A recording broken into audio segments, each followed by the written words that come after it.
बच्चों, कैसे हैं आप सब। तो फिर से हम अपनी मैराथन में आ चुके हैं, जो कि हमारी है बैकलॉग मैराथन। इसमें मैं अपना जो भाई से पहले की जो वीडियो आई थी उसमें हमने अपना एक चैप्टर कंप्लीट किया था और थोड़ा चैप्टर हम ज़्यादा बड़ा हो गया था वो, तो इसलिए हम इसमें कुछ चैप्टर करेंगे, देखते हैं कितने हो पाते हैं। और हमारा भी सेकेंड पार्ट है इस वीडियो का, तो इस वीडियो का चैप्टर पे 2 पार्ट भी 2। तो चैप्टर है हमारा क्या लिखूं, जो कि हम पहले पढ़ चुके हैं कि एक राइटर थे, उन्हें एक निबंध लिखने को दिया जाता है कि आपको ये निबंध लिखना है, तो उसी चीज़ के बारे में वो लिखते हैं। अब कैसे कैसे लिखना होता है उसके बारे में वो सारी चीज़ें हमें बताते हैं।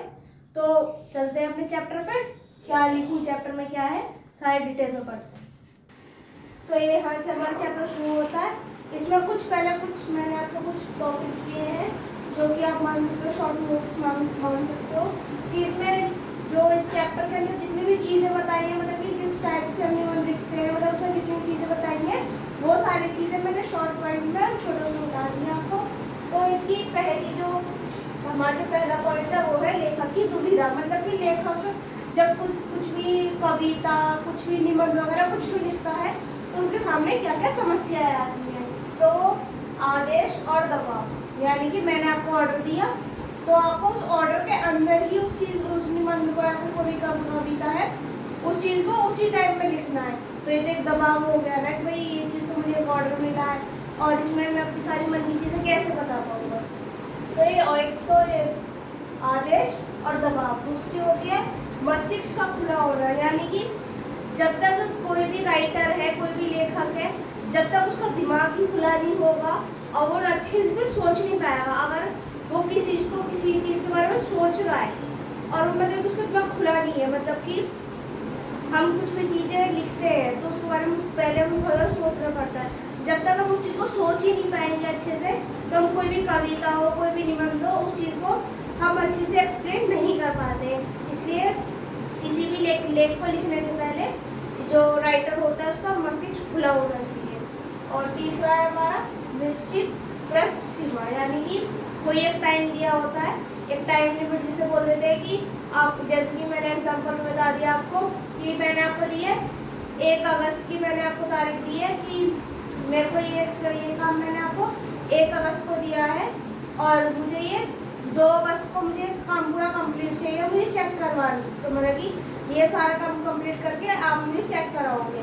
तो मतलब कि काम मैंने आपको ज़्यादा दे दिया और टाइम आपको कम दिया है, तो वो चीज़ें कि अगर हम किसी भी चीज़ को करने के लिए, हर चीज़ को करने के लिए टाइम लगता है।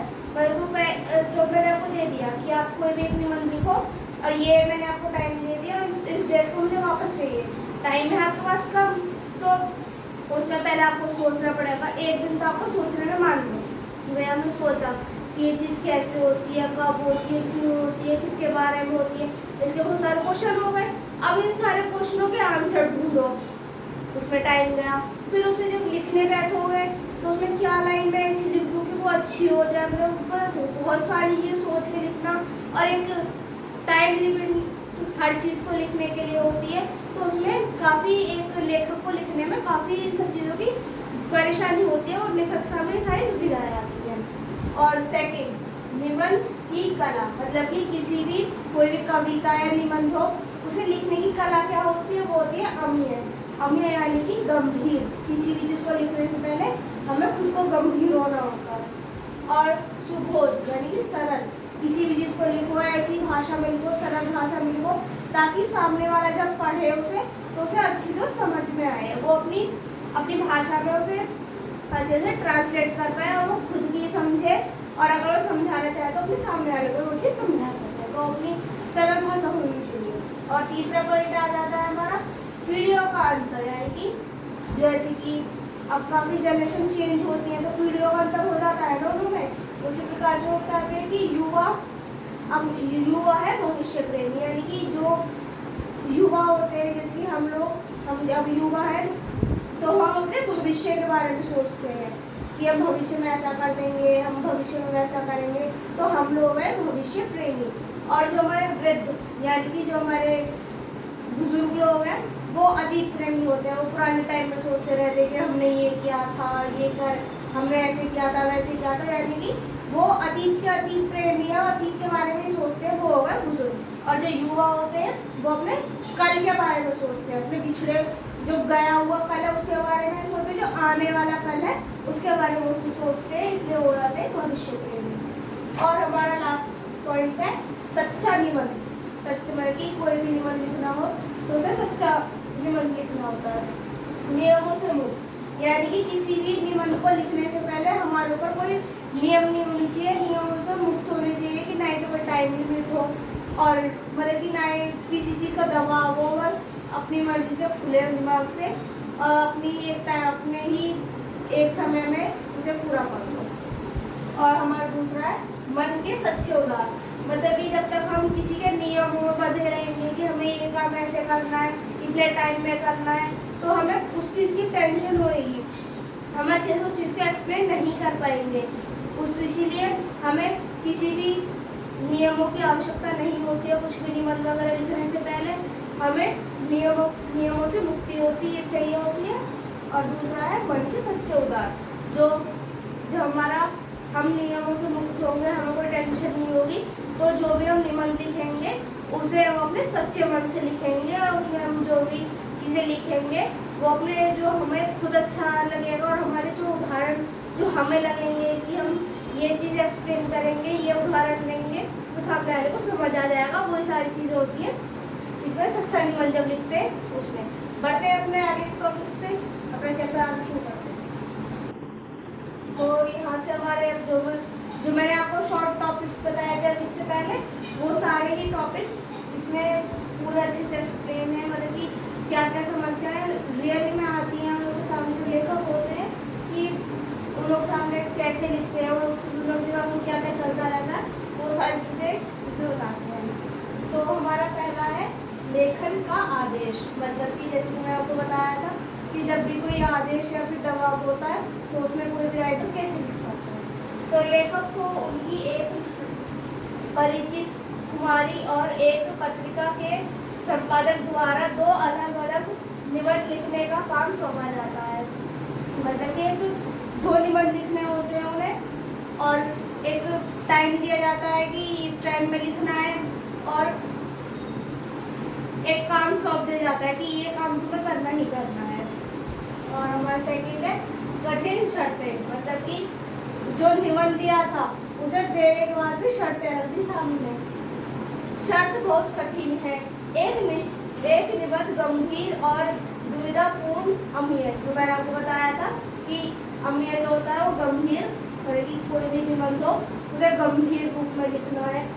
तो ये हमारा पहला टॉपिक होता है कि जो 2 हमें निबंध दिए गए हैं, जो आपका पहला निबंध होगा वो आपको लिखना है गंभीर, उसमें होना चाहिए कि उसमें जो चीज़ें होंगी वो बहुत गंभीर रूप से बताई होनी चाहिए। और जो दूसरा होता है वो सरल, समझने योग्य और सुबोध होना चाहिए, मतलब जैसे मैंने आपको पहले बताया था कि एक निबंध तो ऐसा लिखना है कि बहुत ज़्यादा गंभीर हो कि वह सामने वाला पढ़ के वो गंभीर और हो जाए। और जो दूसरा टॉपिक दिया था वो था सरल और समझने योग्य। जैसे कि हम कोई भी निबंध लिखते हैं, जैसे मैंने आपको पहले बता दिया है कि निबंध जब लिखते हैं तो सरल और समझने योग्य होता है, तो सामने वाला पढ़ के उसे समझ जाता है और उसमें क्या क्या चीज़ें हैं वो खुद ही अच्छे से एक्सप्लेन कर लेता है अपने मन में, कि अपने आप को समझा लेता है कि हाँ ये पढ़ के मुझे ये समझ में आया, तो समझ गया, तो सरल भाषा में हो गया। और ये 2 शर्तें हमें सामने रख दी। और साथ ही दोनों एक निश्चित प्रश्न सीमा में पूरा होना चाहिए, मतलब कि दोनों ही तो अलग अलग उसके दे देगी। एक तो लिख दो गंभीर, बिल्कुल ही गंभीर रूप में लिख दो कि मतलब सामने वाला ही पढ़ के वो भी गंभीर हो जाए, और एक लिख दो सरल कि सामने वाला समझे भी और उसे पढ़ भी ले आराम से। ये 2 लिख तो ये टॉपिक दे दिए। तो अब एक इंसान जो भी कोई राइटर होगा वो उसे लिखेगा, तो पहले लिखेगा तो वो गंभीर हो जाएगा, खुद ही गंभीर होगा पहले वो, जब वो गंभीर रूप से लिखेगा। और जो दूसरा है सरल, उसे पहले सरल भाषा खुद समझनी होगी, बाद में वो लिखेगा तो ऐसे सरल भाषा में लिखो कि सामने वाले भी सरल हो जाए पढ़ के। ये 2 शर्तें हो गई। और एक शर्त और रख दी कि ये दोनों ही एक ही निश्चित समय पूरी होनी चाहिए। एक टाइम लिमिट दे दी कि मैं इस टाइम को दे रहा हूँ और इस टाइम को मुझे वापस चाहिए। वह इंसान 2 चीज़ें लिखेगा समझेगा, वो समझेगा कैसे? टाइम भी तो दो उसे अच्छा वाला, और दोनों ही एक साथ पूरे करने हैं, तो ऐसा थोड़ी ना हो पाता है। और तीसरा टॉपिक होता है हमारा मानसिक अवरोध। मतलब कि जो मानसिक अवरोध होता है, मतलब जो भी हम चीज़ें लिखते हैं उसे सोचने के लिए अपने मस्तिष्क का तो यूज़ करना ही होगा। अब वो उससे ही टेंशन हो रही है कि भाई टाइम नहीं, तो टाइम लिमिट दे दी। अब मुझे गंभीर में लिखना है, सरल लिखना है, अब मुझे खुद टेंशन हो रही है, तो वही चीज़ें बताता है। लेखक का मानना है कि जबरदस्ती या किसी के दबाव में आकर अच्छी रचना नहीं लिखी जा सकती। जैसे कि मैंने आपको बताया भी है कि मतलब कि अगर हमारे ऊपर किसी का दबाव होगा और कोई हमें हमसे जबरदस्ती लिखवाएगा, तो हम उस रचना को बहुत ज़्यादा अच्छे से नहीं लिख पाएंगे। और अगर हम खुल के अपने दिमाग से लिखेंगे, वो खुश होकर लिखेंगे, तो उसी चीज़ को हम अच्छे से एक्सप्लेन भी करेंगे, उसमें सारी चीज़ें हम डिटेल में बताएंगे भी। और हमें कोई दबाव में कोई ज़बरदस्ती हमसे लिखवाएगा, क्या हमारा मन होगा? नहीं होगा बिल्कुल भी। जैसे कि अब हम 9th के बच्चों को ही ले लेते हैं। बच्चे तो सभी होते हैं, 9th के, 10th के, 11th के, 12th के, 6th 7th सारे ही बच्चे होते हैं। तो जब हम उन्हें पढ़ने के लिए बोलते हैं, ज़बरदस्ती उन्हें पढ़ने को बोलो, तो बिल्कुल नहीं पढ़ेंगे, ना ही उन्हें कुछ समझ में आएगा। और वहीं अगर उन लोगों का मन होगा, वो खुश होंगे पढ़ने, मतलब कि अगर कुछ बच्चे होते हैं जिन्हें पढ़ने से खुशी मिलती है, कुछ बच्चे ऐसे होते हैं जिन्हें पढ़ने से टेंशन होती है, वो बोर होते हैं दो टाइप के बच्चे होते हैं। उसी प्रकार से कि अगर एक बच्चा है, उसे हम जबरदस्ती कुछ भी चीज़ें कि 9th का मैंने यही बोल दिया कि मैं ये चैप्टर मुझे कल याद करके सुनाना है, टेस्ट चाहिए मुझे, मैंने जबरदस्ती बोला, अगर उस बच्चे का मन है, वो खुश है कि हाँ भाई वो टेस्ट देंगे कल, तो मजे आएंगे, चैप्टर तो हमें आता ही है, मजे से अच्छे टेस्ट दे देंगे, तो एक बच्चा तो खुश हो गया, अब वो अच्छे से उस चीज़ को कर भी देगा, टेस्ट भी अच्छा देगा। वहीं एक बच्चा है कि भाई अरे यार चैप्टर भी मिल गया, टेस्ट भी हो गया, अब टेस्ट दो, वो तो बेकार हो गया ना, उसके मन में ही नहीं है टेस्ट देने की, हम जबरदस्ती से टेस्ट दिलवाएंगे, और तो जब वो टेस्ट देगा उसके अच्छे नंबर नहीं आएंगे।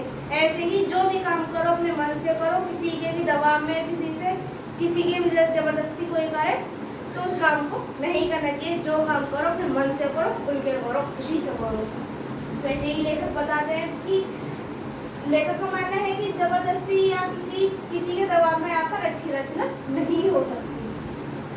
जब वे लेखन लिखने बैठते हैं तो उनका दिमाग पूरी तरह खाली हो जाता है और विचार भी गायब हो जाते हैं। जब उन्हें जबरदस्ती और दबाव में लिखवा रहे हैं तो भैया उनका तो जो विचार आ भी रहा होगा ना, चैप्टर समझ में भी आ रहा होगा, वो भी उड़ा उड़ा है, घूमेगा भी, पता नहीं कहाँ ही घूमने चला गया वो चैप्टर भी समझ में नहीं आया, क्या लिखना है वो भी समझ में नहीं आया, और जो विचार आ भी रहे होंगे वो भी गायब।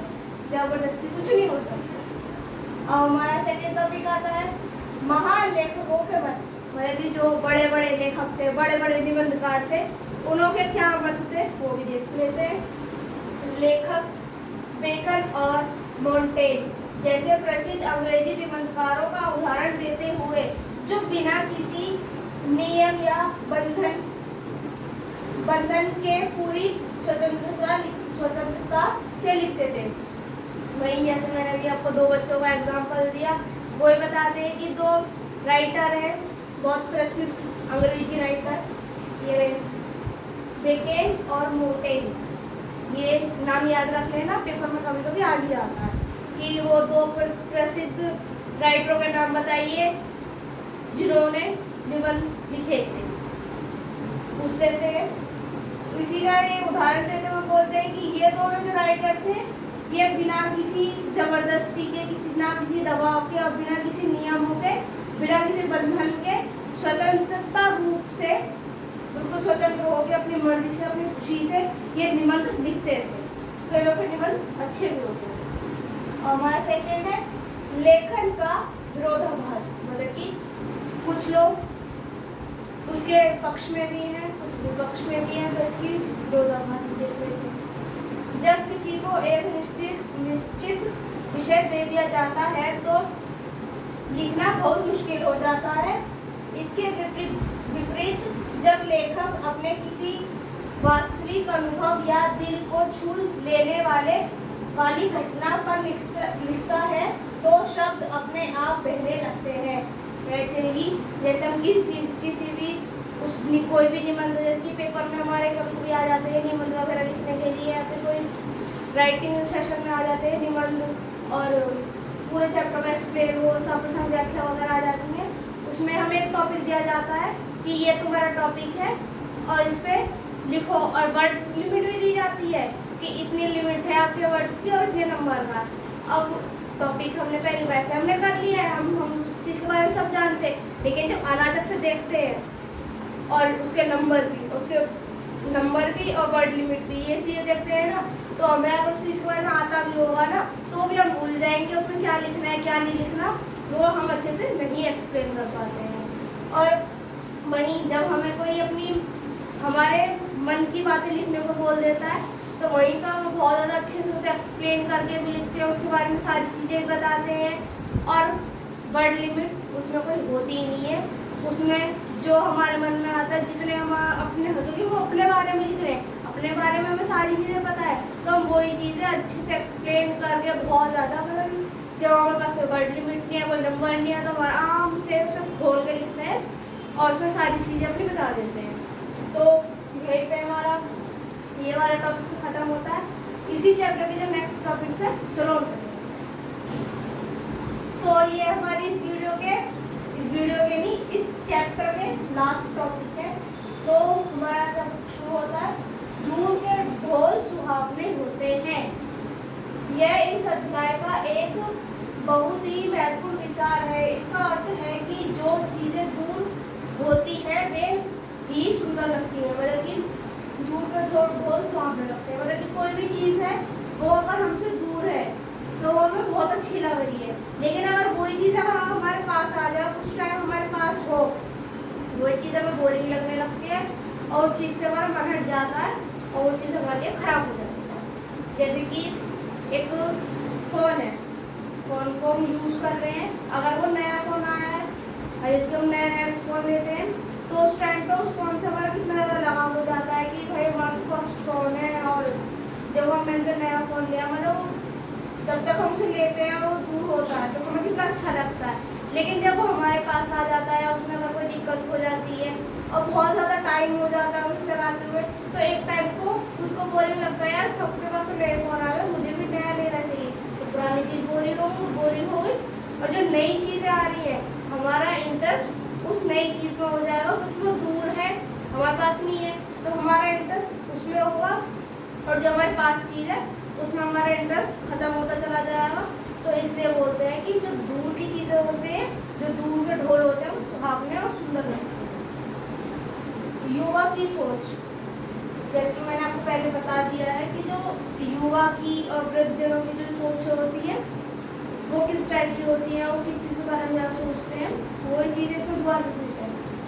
युवा हमेशा भविष्य के सपने देखते हैं, वे समाज में क्रांति और सुधार लाना चाहते हैं, क्योंकि उन्हें वर्तमान से शिकायत होती है। मतलब जो युवा होते हैं वो अपने भविष्य के बारे में सोचते हैं, उन्हें आने वाले कल के बारे में सोचते हैं, और समाज में क्रांति और जो सुधार आंदोलन वगैरह होते हैं उन सब चीज़ों को लाना चाहते हैं, क्योंकि जो अब वर्तमान में जो चीज़ें चल रही होती हैं, मतलब कि इस टाइम पे जो भी प्रेजेंट में जो चीज़ें चल रही होती हैं, हमें वो उन चीज़ों से काफ़ी शिकायत होती है।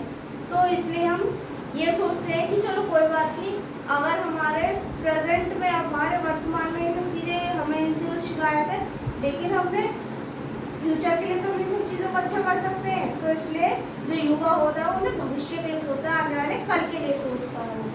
और वहीं जो वृद्धजनों की जो हमारे वृद्धजन होते हैं उन लोगों की सोच क्या होती है, बुजुर्ग हमेशा अपने अतीत को याद करते हैं, वे बदलाव से डरते हैं और सोचते हैं कि उनके ज़माने में सब बेहतर था। मतलब कि जो हमारे बुजुर्ग लोग होते हैं, जैसे हमारे दादी दादा नानी नाना ये सब होते हैं, ये अपना इनका जो पुराना टाइम होता है ये उस चीज़ को ज़्यादा अच्छा मानते हैं और ये उसी टाइम को याद करते रहते हैं, यार पहले ऐसा था, तो पहले सब गाँव में रहते थे, वहाँ पे सब कितना अच्छा लगता था, सब साथ में बैठते थे, सब साथ में खाना वाना खाते, तो ये सब चीज़ें पुरानी चीज़ें याद करते और वो उन्हीं उसी चीज़ को सोचते रहते हैं। और उसी में वो जो अब जो प्रेजेंट में जो चीज़ें बदलती हैं तो उन्हें काफ़ी चीज़ें वो अच्छी नहीं लगती हैं और वो सोचते हैं कि बदलाव ना हो, इसलिए वो बदलाव से डरते हैं और ये सोचते हैं कि हमारा जो पुराना टाइम था, जो हमारा ज़माना था, जो दाई दादा की हमारी सोच होती है, जो हमारा ज़माना था कि वही सबसे अच्छा था, अब का तो खराब सही मानते हैं। आगे चलते हैं। वर्तमान की स्थिति, जो अभी प्रेजेंट में उस चीज़ की क्या स्थिति है। वर्तमान समय हमेशा इन दोनों पीढ़ियों के बीच टकराव और संघर्ष का मैदान बना हुआ है। मतलब कि जो बुजुर्ग होते हैं वो बोलते हैं कि नहीं हमारा तो पुराना टाइम अच्छा था, और जो युवा होते हैं वो ये बोलते हैं कि नहीं अब का टाइम अच्छा है या आने वाला टाइम अच्छा है। तो ये दोनों जो चीज़ें होती हैं, ये जो अब जो प्रेजेंट में हम जो चीज़ें करती हैं, तो हमारा पास्ट और हमारा फ्यूचर, मतलब कि हमारा भूतकाल और हमारा भविष्य, ये दोनों ही वर्तमान काल में एक दूसरे को टकरा, मतलब कि एक दूसरे में लड़ाई करने का एक मैदान बना हुआ है।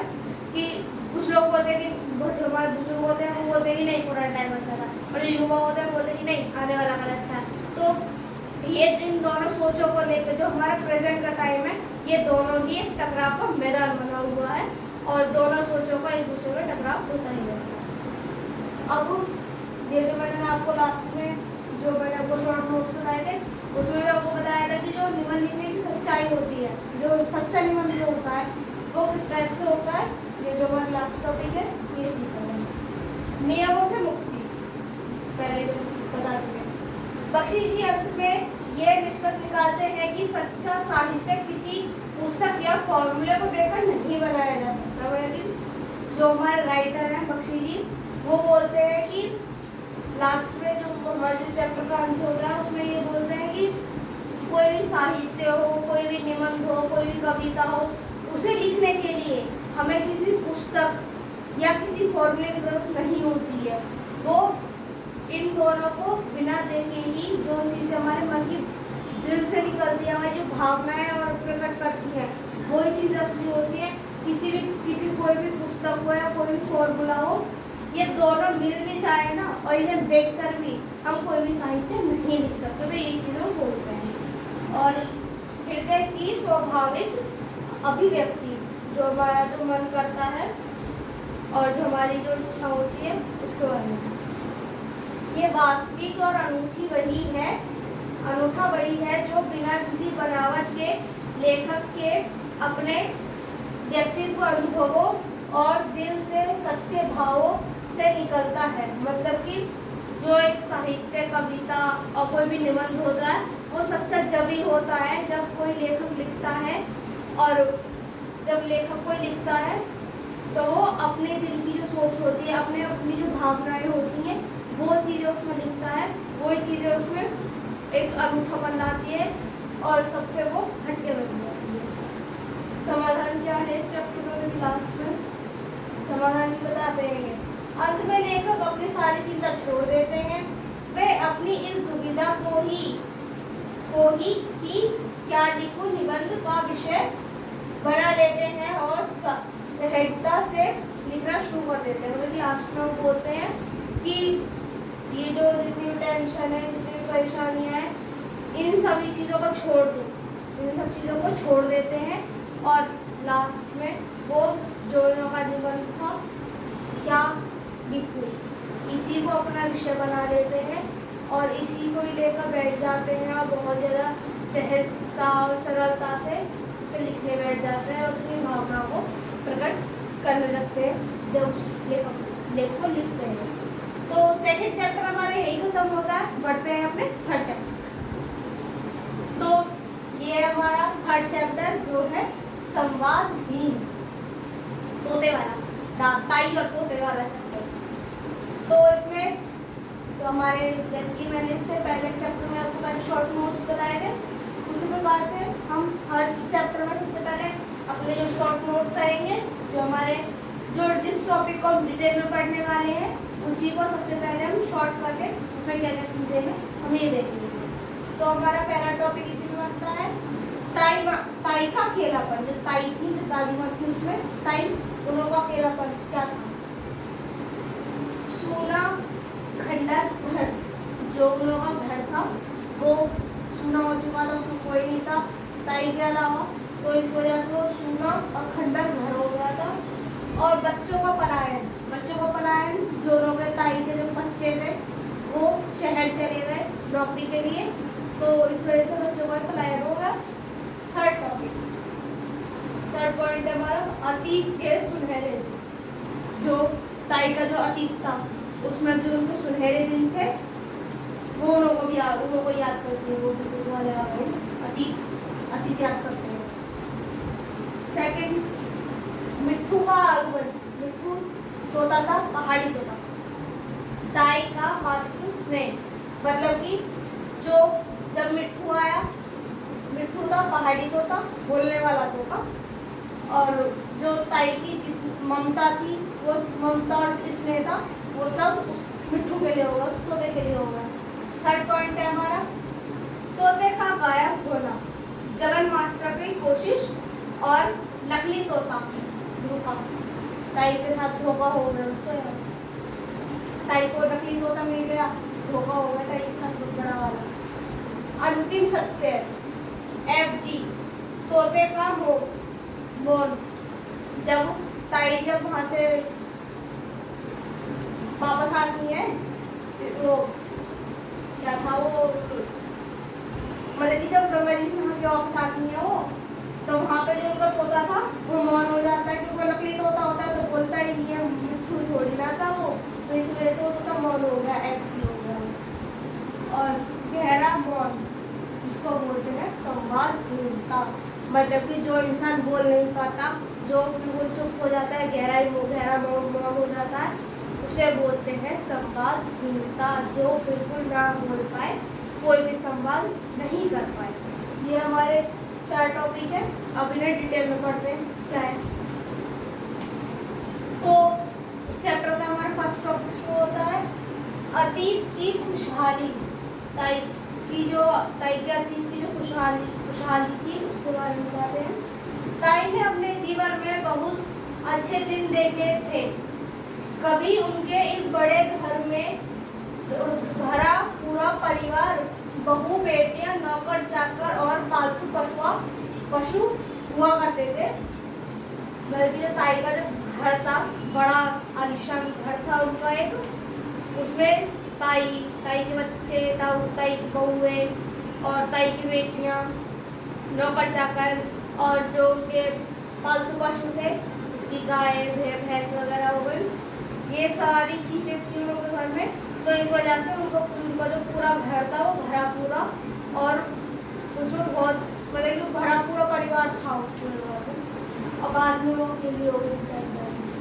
वर्तमान का सूनापन, जो आगे चल के जो वर्तमान में उनका सूनापन आया, वो समय बदला और बहू बेटे गांव का मोह छोड़कर शहर जा बसे। मतलब कि जब समय बदला, टाइम चेंज हुआ, और जो बेटे और बहुएं थी वो दोनों गांव का मोह छोड़ कर वो दोनों शहर चले गए। बेटियां थी, उन बेटियों की शादी हो गई, वो अपनी ससुराल चली गई, अपनी गृहस्थी में वो बिजी हो गई, अपनी गृहस्थी में रम गई। अब उस विशाल घर में ताई अकेली रह गई। ताई का जो विशाल घर था उसमें ताई अकेली रह गई। जहाँ का सन्नाटा काटने को दौड़ता था, ताई अपने अकेलेपन में इतनी खो गई थी कि खाना बनाने में भी आलस आता था, करने लगी थी आलस। ताई बुढ़िया हो गई ना, ताई बुढ़िया हो गई, और जब ताई अकेली थी उसमें पूरे घर में, तो ताई इधर उधर घूम घाम के अपना पेट पूरा कर लेती थी, बनाने की जरूरत नहीं पड़ती थी। तो ताई जब अकेली रह गई घर में, तो घर पूरा इतना बड़ा घर, उसमें सन्नाटा कोई नहीं है, तो जो सन्नाटा था वो ताई को काटने को दौड़ता था। और जो ताई का अकेलेपन था, इतनी खो गई अपने में कि वो चूल्हा जला के खाना बनाने में भी हो जाता वापस करने लगी, आलसी। गुड लक, गणपति की मदद, और यहाँ पे मिठुआ का आगमन हो जाता है। गांव में एक व्यक्ति गणपत, जो ताई को तोता लाते, पहाड़ी तोता, गांव में एक व्यक्ति गणपत ने ताई की इस हालत को देखकर उनके सूनेपन को दूर करने के लिए एक पहाड़ी तोता लाकर दिया। ताई ने उसका नाम मिट्ठू रखा। मतलब कि ताई का अकेलापन गांव के व्यक्ति ने देखा, उसका नाम था गणपत। उसने जब ताई का अकेलापन देखा तो ताई का जो अकेलापन था उसे दूर करने के लिए वो एक पहाड़ी तोता ला के देता है, बोलने वाला तोता। जब वो ला के देता है तो ताई उसका नाम मिट्ठू रख देती है। उसका नाम मिट्ठू होगा, याद रखना। पेपर में पूछ लेते तोते का क्या नाम। गहरी ममता। मिट्ठू के लिए जो ताई की ममता थी वो कितनी गहरी थी। मिट्ठू के आते ही ताई के जीवन में रौनक लौट आई। तो ताई अपने लिए चूल्हा नहीं जलाती थी, वहीं मिट्ठू के लिए समय समय पर दाल भात रोटी बनाने लगी। वे मिट्ठू को बेटा कहकर बुलाती थी। जो मिट्ठू था वो ताई की बातों का जवाब भी देता था, और उनके जब वो ताई मिट्ठू को कुछ बोलती थी तो बोलने वाला जो होता था वो जवाब देता था वापस। और ताई का जो अकेलापन था उसका वो साथी बन चुका था। दोनों के बीच माँ बेटे वाला स्नेह बन चुका था बहुत ज़्यादा। जो ताई की जितनी भी ममता बची थी, बुढ़ापे में जो उनकी ममता बची थी ताई की, वो सारी एक तोते के लिए आ जाती, क्योंकि उनके बेटे बहू और जो बेटियाँ थी वो सारे ही अपनी गृहस्थी में बिजी हो चुके थे। तो ताई की जो भी ममता थी वो सारी ही मिट्ठू में चली गई, और मिट्ठू से ही वो अपना सारा प्रेम करने लगी। उसी के लिए खाना बनाती थी। जो ताई अपने लिए खाना बनाने में कुछ करती थी, वही मिट्ठू के लिए समय समय पर दाल भी बना रही है, चावल भी बना रही है, रोटी बना रही है, चूल्हा भी जला रही है। सारी मेहनत करती थी वो मिट्ठू के लिए। और ताई मिट्ठू को बेटा कहकर बुलाती थी, और मिट्ठू भी ताई को जवाब देता था हाँ ऐसे भी वापस लौट। ये टॉपिक हमारा खत्म होता है। नेक्स्ट टॉपिक पे चलते हैं। तो ये हमारा नेक्स्ट टॉपिक। तो हमारा पहला टॉपिक शुरू होता है मिट्ठू का गायब होना। ताई का तोता गायब हो गया, अब उसे ढूंढो। उसे ढूंढना पड़ेगा, क्योंकि इससे हो रहा है कि एक बार ताई को किसी काम से बाहर जाना पड़ा। उनके पीछे से पिंजरे का दरवाजा खुला रह गया, या किसी कारणवश मिट्ठू कहीं उड़ गया। मतलब कि ताई एक बार गांव से बाहर जाती है किसी काम से, तो पीछे से या तो मिट्ठू का दरवाजा खुला रह गया, मतलब उसका जो पिंजरा था उसका पिंजरे का दरवाजा खुला रह गया, या फिर मिट्ठू किसी कारण वो उड़ गया। तो उसको पता नहीं चला। जब गांव वालों को पता चला कि मिट्ठू गायब है तो वे डर गए, क्योंकि वे जानते थे कि ताई का गुस्सा बहुत तेज है और वे मिट्ठू से बहुत प्यार करती है। भले वो जो गांव वाले थे उनको जब पता चला कि ताई का जो मिट्ठू था वो गायब हो गया, वो मिल नहीं रहा है, तो गांव वाले डर जाते हैं कि ताई को गुस्सा हुआ है, वो गुस्सा ताई का बहुत तेज है। और ताई मिट्ठू से बहुत ज़्यादा प्यार करती है, क्योंकि वो अब तो उनके बुढ़ापे का वही एक सहारा था, तो इस वजह से वो डर जाते हैं। FG नकली तोते की योजना। जो नकली तोता था उसको कैसे लाया गया वो बताते हैं। गणपत और गांव के आदर्शवादी शिक्षक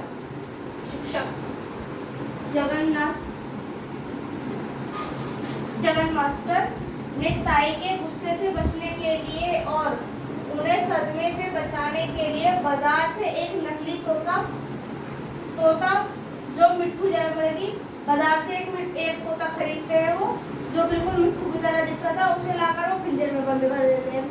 उसके बाद जो जगन मास्टर होते हैं वो दिन रात एक करके भूखे प्यासे रहकर वो उस नकली तोते को, जो ताई का मिट्ठू था, वो ताई जैसे उससे बात करती थी तो वो बोलता था राम राम सीताराम, ऐसे वो बोलता था। तो उसी प्रकार से वो नकली तोते को भी, वो जगन मास्टर थे, वो नकली तोते को सिखाने की कोशिश कर रहे थे कि ये भी सीख जाए राम बोलना, कि राम राम सीताराम ये बोलना सीख जाए, ताकि ताई को कोई शक ना हो और वे पहचान ना पाए कि ये उनका मिट्ठू नहीं है। ये तो नकली तोता है। तो ये हमारा टॉपिक यहीं शुरू होता है। बढ़ते हैं अपने नेक्स्ट टॉपिक। तो ये हमारे इस चैप्टर का लास्ट टॉपिक। तो हमारा सेकंड लास्ट टॉपिक है राज से पर्दा उठा। मतलब कि जो नकली तोता था उसका जो राज था उससे पर्दा उठ गया।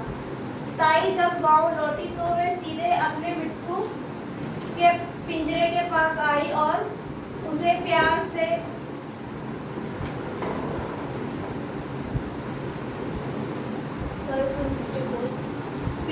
पुकारने लगी।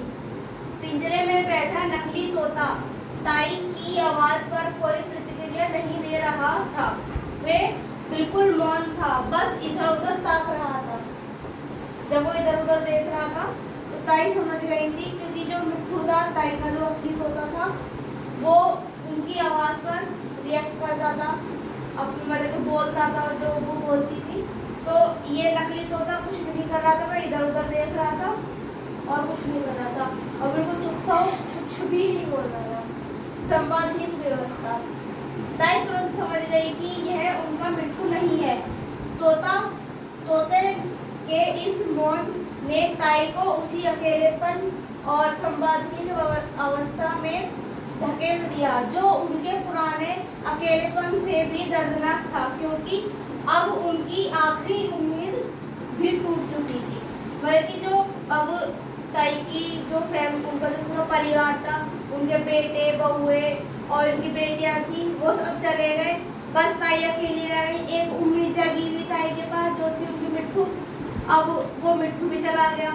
अब जो उनका जो पुराना अकेलापन का जो उनका दर्द था अब वो और भी ज़्यादा अधिक हो गया था, क्योंकि जब उन्हें कोई उम्मीद थी कि हाँ कुछ होगा, कोई तो आएगा, लेकिन अब जब वो मिट्ठू भी चला गया तो उन्हें जो एक आखिरी उम्मीद थी ना कि कोई तो है मेरा सहारा, कोई तो है मेरे साथ रहने वाला, मुझसे बात करने वाला, अब वो उनकी आखिरी उम्मीद भी खत्म हो चुकी थी।